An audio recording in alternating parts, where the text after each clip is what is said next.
Run it up, then run it back. Run it up, then run it back. Run it up, run it back. Run it up, then run it back. Hello and happy Friday to everybody. We are here once again, Run It Back, live from the Moody Center where the Spurs will tonight host the Detroit Pistons. Lou Will, Chandler P, Michelle Beadle. We've got a lot of news to talk about. We have personally my own all-time favorite Spur, Sean Elliott, joining us in a little bit. I know that's going to be great, but we do start with some news actually from here in San Antonio Spurs land. Wemby, Victor Wembanyama. This was the big news yesterday. Once again, thinking Shams had been hacked, but it was real. Turns out we're not going to see him again for the rest of the season. He will miss it with deep vein thrombosis in the shoulder, and usually that is treated with blood thinning medication, which is a no-no for playing any sort of contact sport, including basketball. Expected to make a full recovery. Expect to see him out there again next season. But still a heck of a blow, Chandler. Your reaction to it? It's just devastating, right? This dude is such a star. He's made such progress from the moment he's gotten to the league. He's the future face of the league, and now this isn't a broken bone, this isn't a torn ligament, right? This is something that could linger. This is something that could get worse, and obviously, knock on wood, it doesn't, but it's just a scary situation. It's obviously devastating for him, and this is what you kind of worry about when you see a guy with his size and his mobility. It's just all hell, and so the fact that he's been on this trajectory and now out for the season with everything the Spurs are doing, all the pieces they're adding. You added De'Aaron Fox. They're trying to win right now, and obviously you take Wemby off this roster, it's going to be tough. But you can't help but feel bad for the dude, and hopefully he takes his time, and I think he's going to use it to his advantage. Obviously, get in the weight room, get healthy, get stronger, and I think we'll see a completely different, better player when he comes back. But it's just devastating to lose him. It's such a great year he's having. Yeah. And listen, and that's the basketball part of it. Like in real life, sometimes you have scenarios, you have things that come up that puts everything in perspective. Like we're blessed and we're privileged to live the lives we live, to work in the business that we work in, even ourselves. And sometimes life can humble you, so hopefully he has a speedy recovery. And like Chandler just mentioned, he'll have an opportunity to get back on the court soon, do everything that's needed to be healthy. But first things first, hopefully he gets that situated. We see him back on the court very soon. And they've been traveling a lot. The numbers are crazy. They're currently in the middle of their rodeo road trip, which they do every year. It's 2.5, 3 weeks on the road. They had Paris before that. I think the number was something like in the last 6 weeks, they've been in their own beds for 6 nights of that. It's like a crazy number like that. So I can't imagine that helps when you're dealing with something like that. But the Spurs the rest of the way, I thought, okay, well, do we look at a tank situation? But then again, we'll get to last night's game. They didn't start tanking last night. What's the plan? Yeah, this is going to be a great opportunity for them to evaluate talent, right? You got Wemby out for this season. Chris Paul is going to be a free agent coming up this summer. You just brought in De'Aaron Fox. This is going to be a great time for them to see what pieces on this roster already will be able to fit moving forward in the future. When you have a talent like Wemby, you're going to put pieces around them. So them bringing in De'Aaron Fox, that wasn't the first and the last move that they're going to make.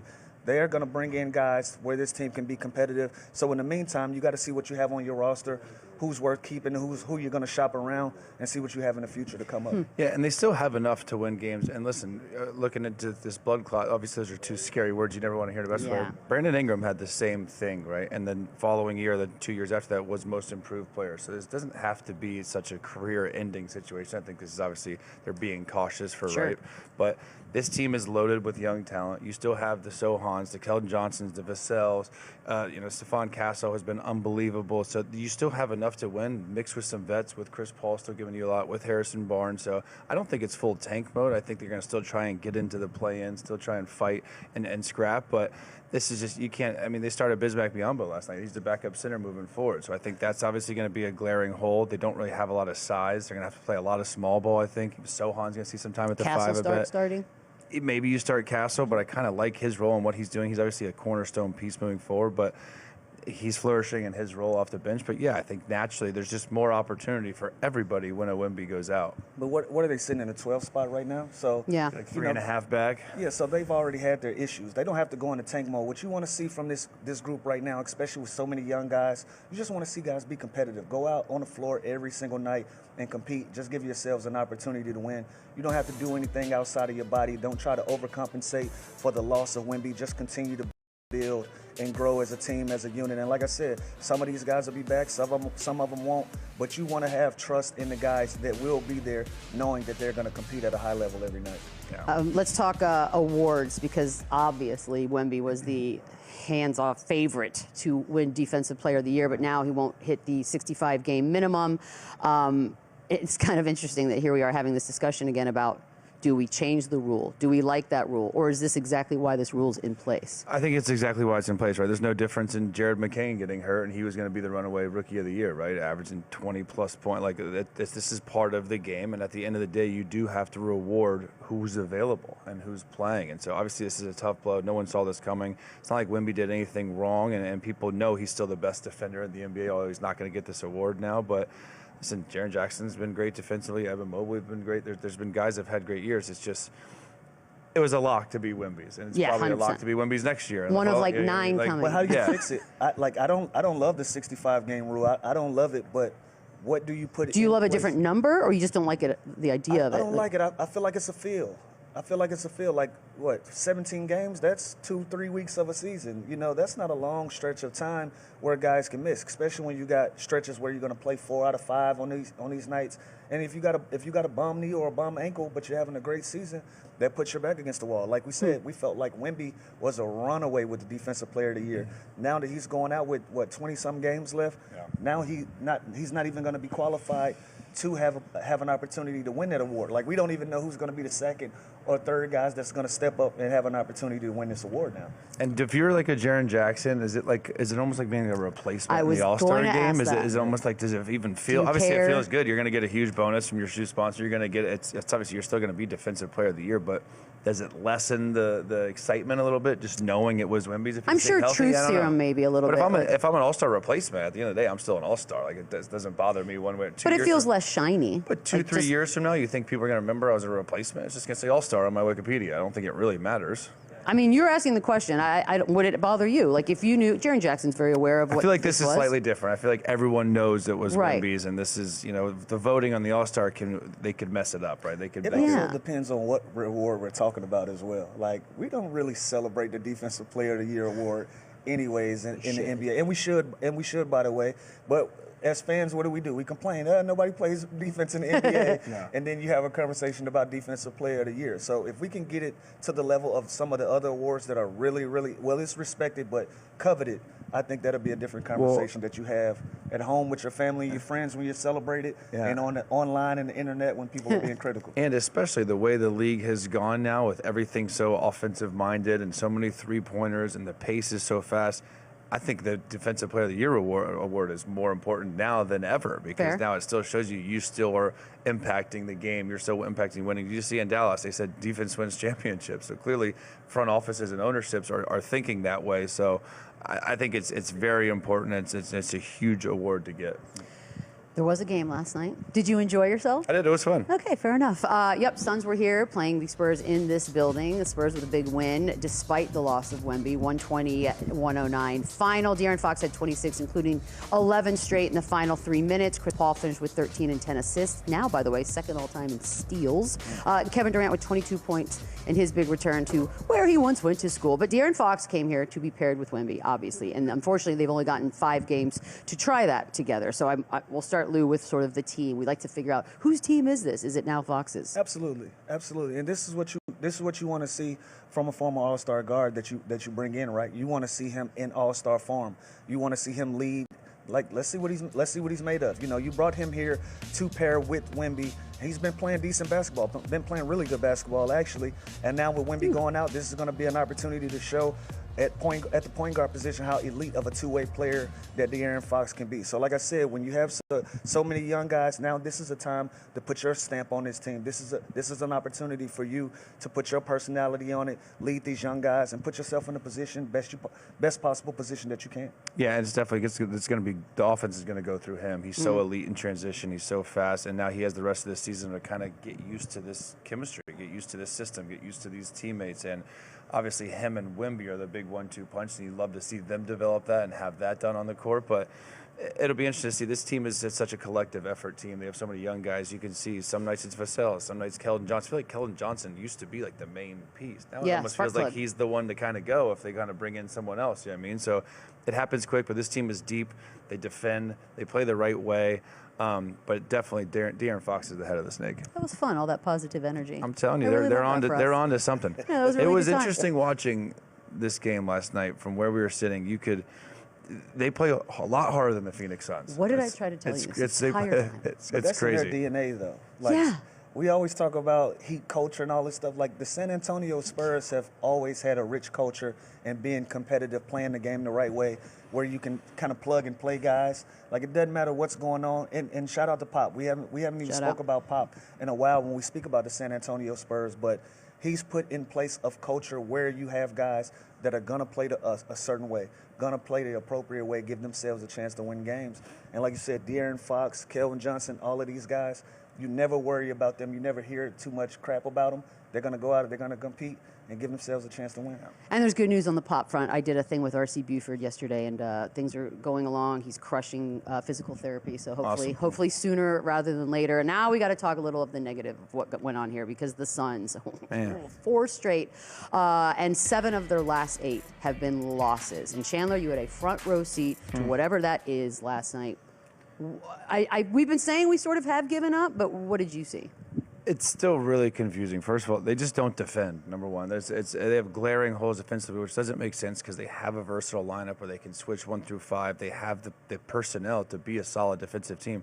They turn the ball over. They don't get back in transition. They give up way too many easy buckets. Even their offense gets so stagnant. KD last night they'll go off the block post up. He'll shoot right over a smaller defender. The next play down, they'll get a hoisted 3 from Grayson Allen, a turnover from Royce O'Neal, a forced shot from, it's like, they go away from what works, and this happened so many times last night where it's very confusing, man, and it's hard not to start giving up on this team. It ain't confusing. But they don't defend, they turn the ball over, and their offense doesn't flow, and they seem angry. Like last night, there was a play where there was a loose ball, and Bud kind of jumped KD, and the next 3 possessions, KD is just chirping at Bud while the game is going on. Like, it seems like this is the beginning of the end, and it doesn't look good. And as good as they could be on paper, man, it's just they're a mess.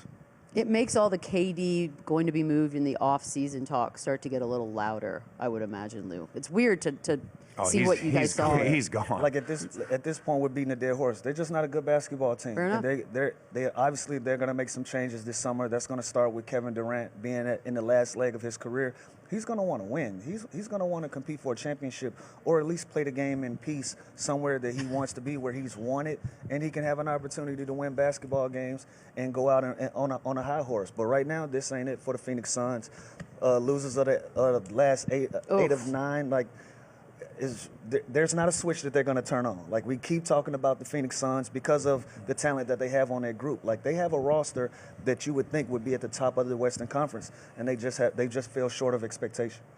There's a moment in the game, I love these moments, but KD and Chris Paul, that's 2 people you want to see exchanging words in a heated moment. They both get texts for this moment, and KD said it was just CP trying to get in his head. That's what he does. Why can't this just be allowed to be? By the way, this continued and continued right at the end of the first half too. Kind of CP drove baseline, had a dime to I think Sohan for a 3, and just started chirping to him again. So I don't know if this is anything personal, if this is just part of the competitive nature. Both these guys go out, they compete really hard, but. It seemed like this was a little extra. It seemed like this was nonstop. But we like that. Don't we complain about like everybody's buddy? This is great for the game. This is great for them. Create a rivalry. They weren't going to fight. It was just words. Yeah, I love it. CP is always going to poke the bear. He's always going to get under people's skin. And KD is another one. KD is another guy that likes to talk trash. But again, if this doesn't go too far, I love the fact that these guys are being competitive, chirping, and talking, especially in the environment. We're at the Moody Center. This is where KD played basketball. This is a fan base that doesn't usually get a chance to see NBA basketball up close and personal. So this was good to see for the fans. There were some more games. There were a lot of games, actually, last Well, you know night. what's crazy? Before we move on, I feel like I thought it was going to be like a Kevin Durant home game. No doubt about it. It was a Spurs home game last night. Yeah. Nobody. I thought we're an hour and a half from I know, San but this is Antonio. Kevin Durant's back at UT, and this was everyone was a Spurs fan. Kids, this is what happens when you don't read the memo of why we're doing something, is that you think I that. just figured KD would got a I little bit more love. homecoming. I thought he was going to get a little more Did he love. get any love? Not really, Well, honestly. you know why, though? Think of how long ago it was. I bet everyone here is like a young Spurs These kids fan. here never even watched him in college. No, because I did a thing yesterday, and we're like, how many people here are Spurs fans? How many are Suns fans? And there was all Spurs fans. Yeah. We're an hour and a half, not even. A lot of games. Clippers-Bucks was another one that went down last night. The Bucks rally in the fourth, beating LA 116-110. Giannis with 23, had 10 of those in the fourth. Oh, there you go, 8 rebounds. Brook Lopez finished with 22 and 4. Milwaukee outscores LA 36-21 in fourth quarters. Another one of these fourth quarter dissections that we can get down in. But bad shooting night by Dame and Giannis for the most part, Lou. They played 24 minutes, Giannis did. How big is that, considering where we are in the season? They get the Bobby Portis news yesterday. This is got to be huge. Other guys stepped up. They got a lot of good minutes out of their supporting cast. You see Brook Lopez doing his thing. Taurean Prince making big shots. And they were a defensive-minded team last night. And give them credit. They weathered the storm. They were a gritty team. They grinded this game out. You know, the Clippers didn't play their best. Yeah, I know, right? That's fun. But the Clippers didn't play their best brand of basketball, but they did everything that they could to win this basketball game, especially on your home court coming out of that break. You got to rack these wins up, so this is a good win for them. And again, no Norman Powell, who's had such a great year for the Clippers, and hopefully that's nothing serious. It's weird to see a guy that's off a week off miss a game. I know. It hasn't really been hurt, so I hope there's nothing concerning there. But it's the opposite for Giannis, right? He just missed the All-Star game with the calf, and now he's back and he's playing at a high level. So it's a huge win for them. Defensively has always kind of been the question. When they struggled early on, we kind of were like, do they have it? Is Doc going to instill these different principles, different coverages? They've now a top 10 defensive team. So they have completely flipped the switch. They're always going to be good offensively. When you have a Dame Lillard, when you have a Giannis, you add a Kyle Kuzma now to the fold. Losing Bobby Forgot Portis. about Kuz over there. Losing Bobby Portis. Because we're not used to it is yet. gonna hurt. Haven't had enough time. Bobby Portis for 25 games, that's tough, but at least he'll get back for the playoffs. But that makes the addition of Kuzma even more Chandler, important. think about how we started this season talking about this team. We written them off. We're writing them off in the East. Nuggets were done in the West, and now We were they're both firing right there. everybody. We Doc were was firing out. everybody. He said they needed to trade a lot of guys, but now this team is rolling. They're playing a really good brand of basketball, and they're going to be something to reckon with come playoff time. This team held the Clippers last night to 2 21-point quarters. Like in the beginning of the season, they were never doing that. They were never playing hard enough to even be a good defensive team. Now they're ranked 10th in defense, and they've made such strides there where they're going to be a tough out. They're a good team. Lesson in patience is what that is. Shams with a report that Giannis, this is funny to me, Giannis wants to stay in Milwaukee. However, if there's not sustained long-term success, maybe not. I mean, what does that even mean? These type of headlines kill me because when guys say, and this isn't personal for Giannis, but when guys say this, like, isn't that hedged on you? Yeah. And like you're the guy. Kinda. You know, so Yeah. of course you're gonna help the front office make moves behind the scenes to make sure you have a team that can go out there and help you win championships. But at the end of the day, it starts with you. Like, help is coming, but you are the guy. So when guys say this, it confuses me a little bit. Yeah, the long-term success, it's And what does that dependent mean? on him and Damian Lillard, who, again, they are, getting older, but that depends on him and his health. And, again, they're putting the right pieces around him, but this isn't a hot – obviously, yeah, you want to be in a situation where you're good and you can win games. So Still have him in New York, though. Still have him in New York when it's all said and done. At some point, it's happening, and I want flowers for that when it does. James Harden, 13th player in history to score 27,000 career points. What sticks out most about his career? His buckets, the way he can create points, the way he can create points for others. They had to change the foul rule because of this dude. He's so creative, he's so crafty, so strong with the ball. He kind of just mastered the step back right. He's unbelievable from where he started from to where he's come. He's one of the greatest scorers we've ever seen in the history of the NBA. I loved playing with him for those 2 years in Houston, so extremely proud of him and just hype for him. This is a huge accomplishment. And like I said, he's one of the greatest scorers of all time. They had to change the rules because it was so easy for him just to get fouled. Like he's unbelievable. And he's still doing it at such a high level at his age. It's super impressive. His age. Yeah. Lou, you got It's my anything? age, for God's sake. He is your age. What are you doing with your life? I don't No, know. just a unique talent. We have these conversations about Steph Curry and generational talents and these terms like that. Like, he's a unique guy. Like, you've never seen anybody play the game the way that he does. got a rule changed from the way that he plays. That's amazing. And even with the rule change, he adjusted to that. Now he plays a completely different brand of basketball, and he's at 27,000 points. Probably going to give himself an opportunity to go get 30 and be one of 7 of those guys in that elite era. So shout out to him. And we're transitioning from the James Harden to Kevin Durant, LeBron, Steph, Russ, CP. Like, these guys aren't going to be here forever. So just enjoy them while you can. The olds. Going from the olds OGs. to the youngs. We're going to take a quick break. When we come back, the man, the myth, the legend. He makes me say that. Sean Elliott joins us next. Running back, run it up, the running back. Let me get a little more. I'm going all the way up. Everything I do, man, need to be major. Into Sean Elliott. He fires the 3 and hits it! Can I get a little more? Just like, it makes me so happy to see it now. Yeah, here he is, 12-year vet, Sean Elliott, calls games for the Spurs, of course, at the moment. How are you doing, by the way? I'm doing great. Yeah? Yeah, how are Thanks you? for doing this. Hey, it's my pleasure when I'm superstar. on the set with you. Superstar. Come on now, woman. This is big. By the way, I was hoping we would come in here and we'd talk about Wemby last night in Austin and what a showcase, and then we get the bad news yesterday. So have you talked to him? Like, how's he taking it? How's the team? I haven't talked to him. Okay. You know, I talk to Victor when I see him around in the locker room, things like that. You know, things like that. I'm not one to, you know, have a real close personal relationship with players. Right. Now I kind of try to stay out of their way, but knowing Victor, I know that he's got to be really disappointed because he's a competitor. He wants to get out there and play no matter what. And I know this because I've seen him play hurt. I've seen him play sick. He's a guy who doesn't want to sit out. He wants to be out there with his teammates. So I know right now that he's got to be absolutely devastated. It's got to be tough, like the psyche of the team, because the Pop news obviously was devastating, and we're all bummed about that. But although news seems to be good that he's coming back, but and now the Wemby stuff. Like, what is this? Nobody asked for this. God, it's like that year of 96, 97 where everybody's hurt and we get Timmy Duncan out of it. Turned out pretty good. Yeah, it turned out pretty well. Everybody was hurt. Yeah, so, you know, it's just one of those things. I mean, look at what's happening around with other teams around the league. You get snake bitten for a little while, and somehow you've got to find your way out of it. But with our organization, you know, I think that our guys, the mentality is next man up. You're going to go out there. You're still going to battle, and you're still going to play with a lot of pride. So I don't expect our guys to give up. I still expect them to come out and play hard, and I expect our organization to still try to continue to work behind the scenes to make the right moves to make us better going forward.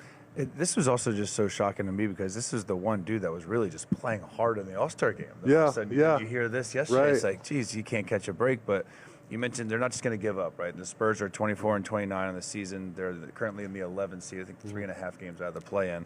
Does now the focus shift on the future, or do they still have enough? Do they think they're still going for this year? That's a great question. I mean, I don't know. I mean, what would you do in this situation? I think they're good enough to kind of sneak in that play-in, then anything can happen. But then obviously you're missing, like we talked, Biombo is your starting center right now. Like, it's a glaring hole. But you can't tank because you have so many young guys that you're developing, right? Like you're setting that culture too. And they don't want to. You're setting the culture and you're setting yourself up for the future. So you got to put those guys in a position to grow and learn. And they're going to have extended minutes now with Wemby being out. The ball is going to be in their hands more often than they're used to. Yeah, and you both know that, you know, you need that playoff experience. That's the one thing that I really think that our roster is lacking. Look at OKC last year, how much that made them better going into this season, that they were able to get to the second round and had some high-pressure games. That helps season guys. You know, you're not going into games next season where you're so raw. You have a feel for high-pressure situations, and I think we need a taste of that. And I was hoping to get a taste of that, especially for Victor this year. So I don't know what happens, to be honest with you. I would like to see our guys play in some high-pressure games coming down the stretch, maybe games where you have to win to get in the play-in game, where you have a playoff-type atmosphere. It's valuable experience for sure. Absolutely. And you mentioned you've seen Wemby play hurt. You've seen him play through sickness. Yeah. What has been the biggest impression that he's made on you, the difference in year one and year two? Wow. I mean, just everything, just his mindset, his development. You know, Lou, I tell people all the time that, you know, he's an anomaly as a player. He's not your typical NBA guy. And he's not your typical NBA big either. And you guys probably know what I'm talking about, where he has all the fire and passion that you see in the guards. You know, he wants to be great. He wants to be one of the best ever. and he's going to put the work in. He's a lot like Timmy Duncan, where he's the last guy on the court. You know, it's almost like Pop would say, we have to kick Timmy out of the gym. He'd say, hey, it's time to go home. You know, he has that kind of mentality where he's ultra competitive. He wants to win. He's a little bit of a throwback in the sense where, like he said, going in the All-Star game, he's not there to make friends. It's not about chummy and all the shugs and the, you know, I want to be your pal. It's not that type of thing. He wants to bury you, and that's his mentality. And you see that a lot more this season as opposed to last, where, you know, that first year you're trying to kind of feel your way around the league. The second year you feel like you really belong. And then that third year, you know, you're more of a true vet out there. So you can see that kind of mentality come across this year. Yeah.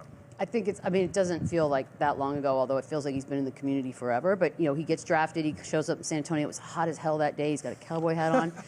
And then you guys have a dinner. So it's you, Timmy, Manu, Wemby, David.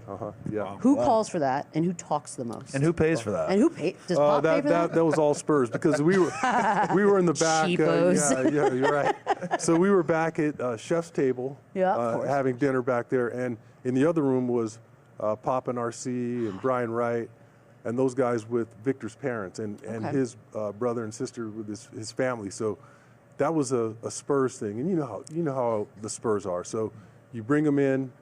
You bring a lot of the older players around and just try to welcome them and just kind of see what type of young man he is. But we were all kind of surprised because he was peppering us with questions. Okay. You know, and at that point you kind of realize, and just sitting there talking with him, that he's got a different mentality. You know, he's a guy who's really ultra focused.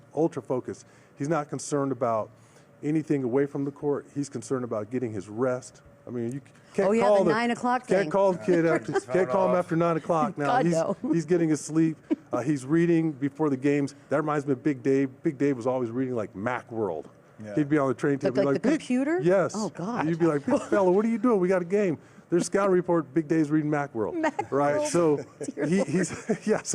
he's like that in that sense where he's just a completely different player than what you see coming out of maybe the American ranks. God, I love that. It's crazy. And you obviously played with two great big men, Tim Duncan and David Robinson.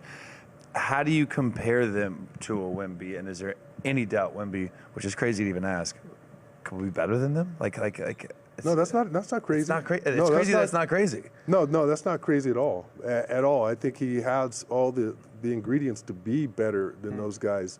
You know, but that's those guys. We can't demean what they did because They set a high bar. Those guys were absolutely amazing. I say all the time that David and Timmy never read the Superstar Handbook. You know, they were great teammates. They came out, they practiced hard every day. They cared about the guy left and right of them, and it wasn't all about them. And so that's what made them superstars and great teammates, you know, in their own right, besides just being phenomenal players. But Victor, I don't think you can really compare him to them. He's a completely different animal than those two guys are. I mean, he has the same type of mindset, but just his toolbox. I mean, his length, his skill. He has a little bit of both of them and more. It's like a hybrid of all the best parts. Right. So we look at the league. We obviously want to be quick to point out who's going to be the best player in the league. Is that what we're seeing? I mean, who am I asking? Well, I mean, yeah. I mean, I feel like he is. Yeah, I feel like he's on his way. And you know, we keep forgetting he's 21. He turned 21 in January. That's ridiculous. I mean, are you kidding me? So, and to have that mindset where his mentality is way beyond his years. I mean, he's got the mentality of somebody who's 30 years old, where he's focused, he knows what he wants to achieve, and he's got a plan. Where a lot of guys are coming in, they go, oh, yeah, you know, I want to be really good, I want to be an all-star, I want to be the best player, but they don't really have the framework in place. This young man does. And give him the next 6 months, by the way, to beef up a little bit. I'll say it now, he will be the best player in the NBA next season. And what if, hear me out, because right now we have to have the stupid conversation, LeBron versus MJ, we've been doing it our whole lives, it makes me want to hit my head in a wall. But 10 years from now, 15 years from now, I know, is Wemby going to be a part of that at some point? That's kind of hard to think about. Early. I think you don't compare them to those two guys, right? You compare them to Big Dave, you compare them to Akeem, you compare him to Wilt Chamberlain. Okay. Because his numbers and what he's going to do statistically is going to be more like Wilt, I think, than anybody, where he's going to have, 30, 20, 10 blocks, 5, 6 steals. We've already seen the 5x5 games. We've seen triple doubles with blocks already. And so he's going to be in a position, if he plays for enough years, where I think he's going to be a guy who has maybe multiple quadruple doubles. Wilt, he might have 101 points in the game. Lou doesn't believe it. But for him to be a great player, you got to have a great supporting cast, right? And Spurs acquired De'Aaron Fox before the trade deadline. Do you see that as a long-term 1-2 punch? Because you also have the emergence of STEPHON Castle, who's also given great minutes. That's going to be a great player in this league to come. Steph Castle is a monster. Bigger than I think.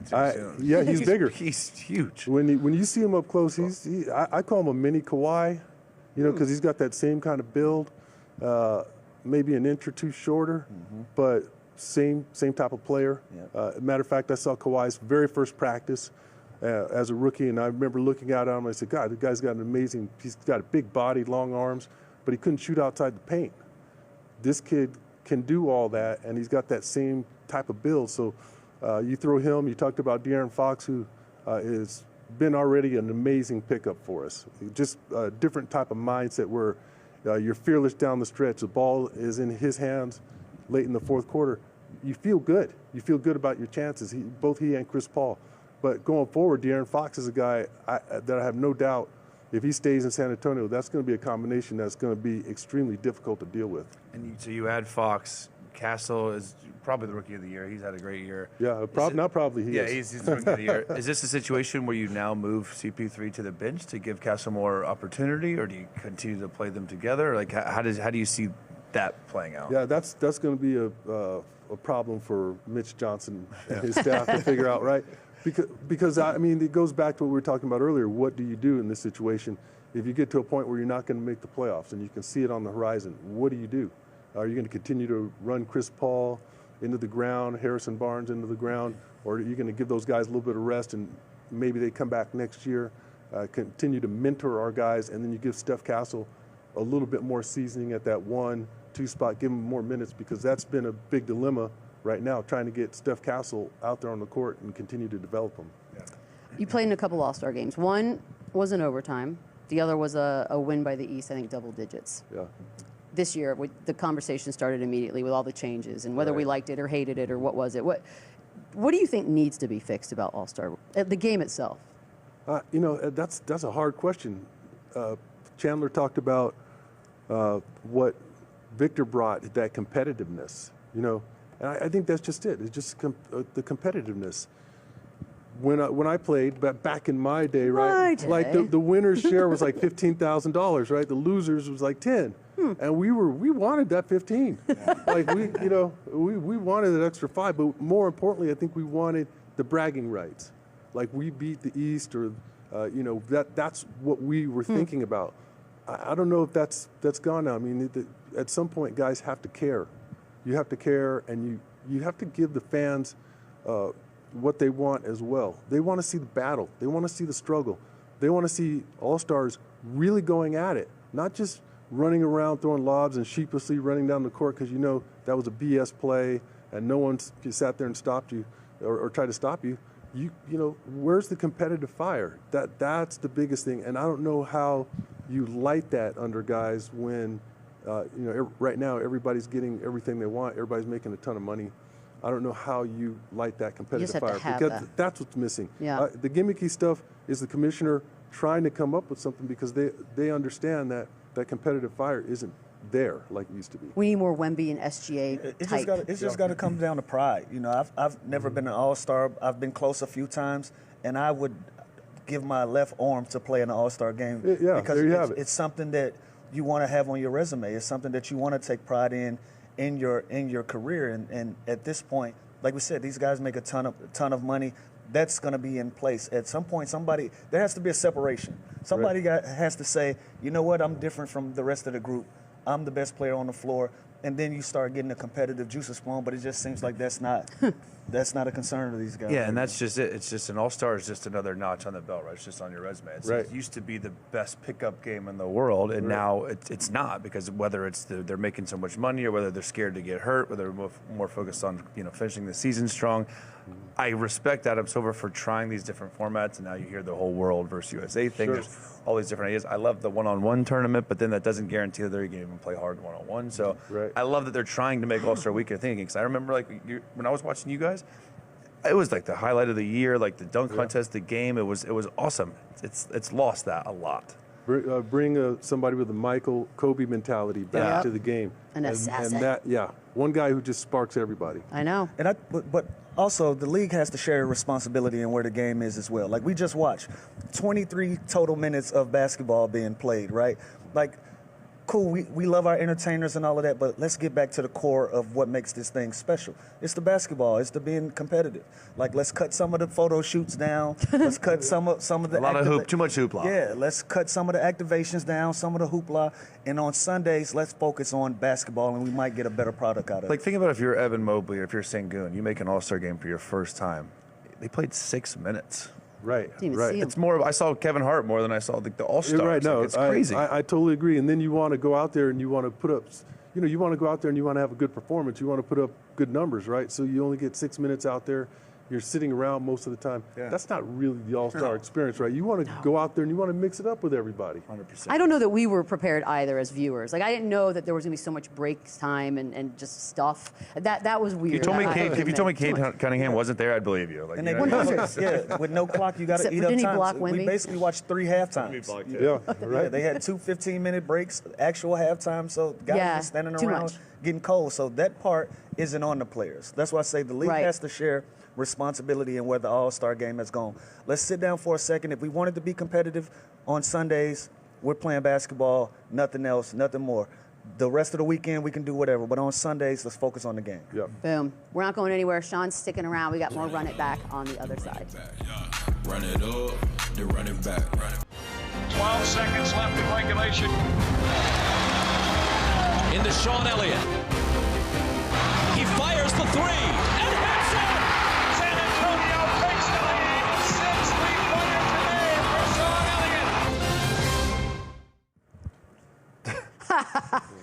Elliott. The most impressive part is that big-ass elbow brace you had on. Looked like it was made of rubber. All the shots I was taking, Chandler.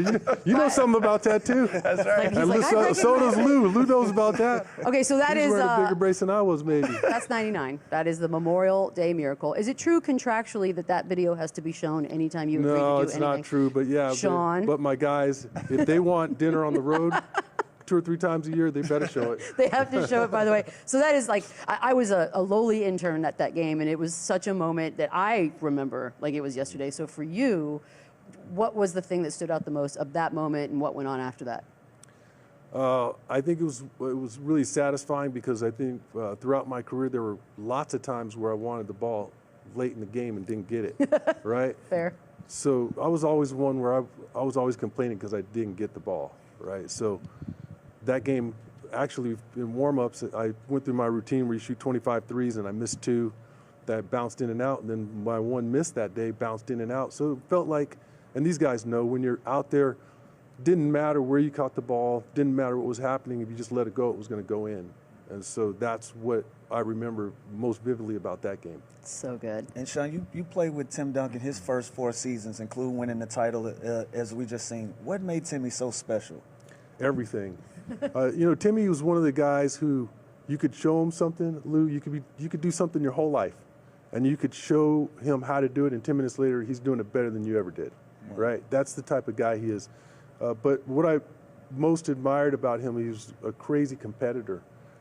He never had to beat his chest or he never proclaimed like, I'm this guy, I'm the best player. Never even talked. Just let his game do the talking. And he was, to me, I also appreciate that he was fundamentally sound on both ends of the court. Great defender, obviously. Didn't get a lot of credit for that. But just a tremendous offensive player because of his footwork, his technique, and just his sheer determination to win. And because he was so quiet and he did things on brand like that, like he didn't talk trash, he wasn't very boisterous. Do you feel like he's underappreciated? Do you feel like he gets his flowers? No question. No question.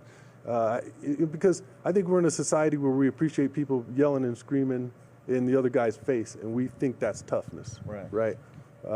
We don't appreciate the quiet guys, the assassins, because you got to be afraid of the guy who's not saying anything. You know, the quiet guy who's walking around, that's the guy you're scared of. The guy who's, you know, yelling and screaming, a lot of that is bluster and fluff and, you know, just trying to posture.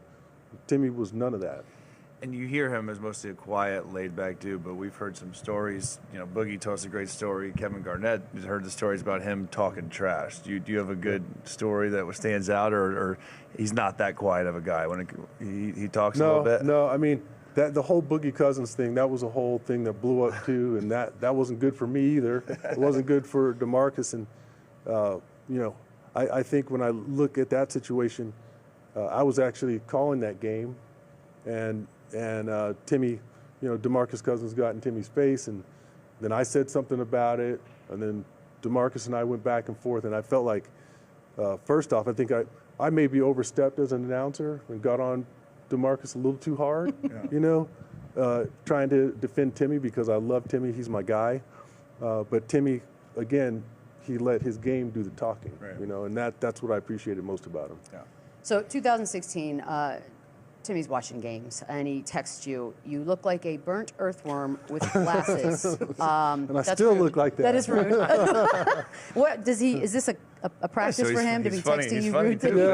Yeah, he'll text me, you know, every 3 or 4 games, especially if things aren't going well. If I say something that he appreciates, like I say, Victor's got to run the middle of the floor. He's like, he'll text me. He'll say it again.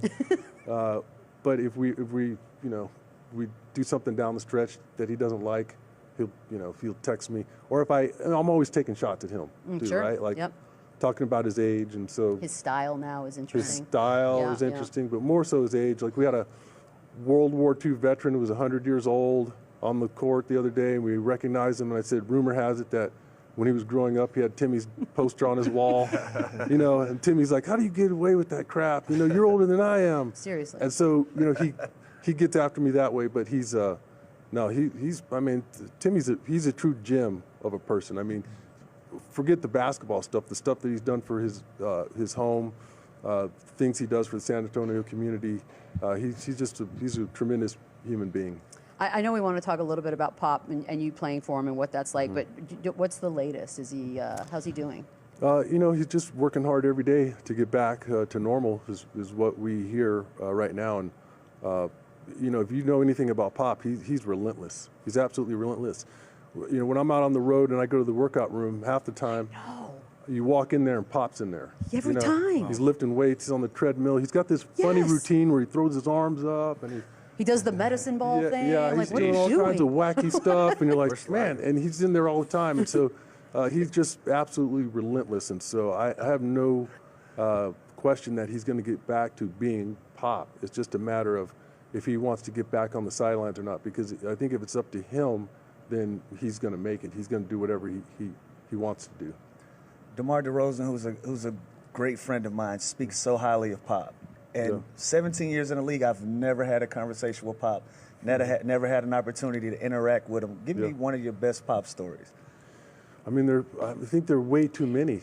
You know, the biggest thing about Pop Lou is that he's got this outside kind of persona where he's all gruff and tough, but underneath it, boy, he's so soft. He's a big softy underneath all that, and that comes across with the players. Like when the lights are on, and when you're in practice, he's going to tell you he wants you to do something, and when the popcorn's popping, the lights are on. If you don't do it, he's going to be in you, in you. I mean, there have been times where he's like the drill sergeant from Full Metal Jacket. I don't know if you've ever seen that. He gets on guys, and a lot of guys can't handle that. But then after the game's over, we're all going to team dinner, and he's like, "Hey, Chandler, you know," and he comes by, and he's super sweet to you, and he cares about your family. He's going to ask about your kids, your mom. You know, he's a completely different type of guy. You know, keeps you off guard, but he just really cares about his players. You talk about the game planning. One of my rare starts was in San Antonio. I started a game, and like one of the first or second plays of the game, I pump fake like I usually do, get Danny Green in the air for 3 shots. Danny Green comes out immediately, like we hadn't been playing 20 seconds. And I looked over, I said, that must have been on the scouting report. Yeah. Oh, there's no question. He's done that. There was one play in Boston years ago, and I mean, it was loud. It was really loud in the arena, and one of our guys made a mistake. I'm not going to say who it was, and it was at the point when Pop started to yell at him. It all of a sudden got quiet, and he said, "Hey, take your head out of your ass." And everybody, 15 rows could hear it. The whole crowd was like chuckling, you know. But that's how Pop is. Like I said, you better be ready to play when the lights are on. And it doesn't matter if you're the one option, the 12th man. He's coaching the same exact way. And that's why we've been good for so many years with him. It's accountability, right? Like you guys have been on teams where the coach won't say anything to the star, 100%. and then all the way down the bench, guys are like, well, if our superstar is not going to play and he can make all these mistakes, well, then I can do the same thing too. It kind of, you know, becomes insidious and it rots from the head down. Not Pop. If you're Tim, Tony, Manu, David Robinson, if you make that same mistake that the 7th or 8th guy makes, you're going to hear about it. My last question for you is, you play with Steve Kerr in college at Arizona. Yeah. When you're playing with him, is that something where you see, okay, this guy's got potential to be a great coach one day, or is this like you guys just pounding beers? I thought you were going to say a great player. I was going to say, hell no. Don't be ridiculous. But like we asked people that play with JJ Redick, is this something that the writing's on the wall and you see with a guy like Steve Kerr?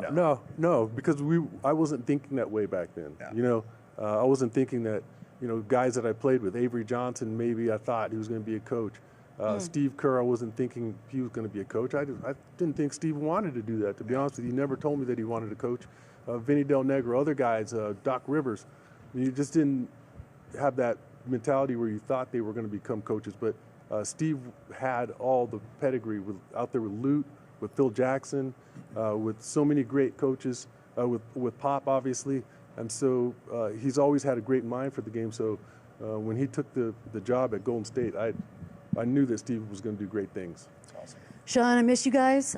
Continue the great work, sir. You're doing a wonderful job. Thank you. Thank you. It's good to see you, big timer. Oh, yeah, she huge, used to pass cards over me I know. to the play-by-play guy. And get y'all water. And now You're welcome. we're like, Michelle Beadle's coming. Everybody's nervous. Shut up. His entourage is waiting. That's why we have to go to break now. We'll be back on the other side. Run it up, run it back, yeah. Run it up, run it back. We've got New York and Cleveland. Oh, it's Austin, baby. Prop party. Chandler, go. Gets me every time. I like the New York Knicks getting 8.5. That's a lot of points. Hey, you want to pick your mic up or? I like the New York Knicks. Getting 8.5 is a lot. Always All-Star. I'm so embarrassed. All-Star. This song always makes me black out. And Jalen Brunson over 26.5 points. Give me them both. All right. I got Cavs continuing to roll. Money line on the Cavs. Darius Garland, big night for me. Hey, you copied me. Except for I have the Knicks winning and Darius Garland over points. So it's an interesting one. There we go. Somebody's got to get it right. Somebody's what got to get it wrong. We're back in LA live all next week, an hour later, as a matter of fact. So that's good news for most. And word on the street is Boogie's in studio with us all week. Wow. Well, Good times. that will be interesting. Love that. I know. Love that for us. Anyways, enjoy your weekends. Have a safe one. And Austin, you've been great. What a town this is. You like this town. A little chilly It's been this week, but I like Not it. usually like that. Yeah. But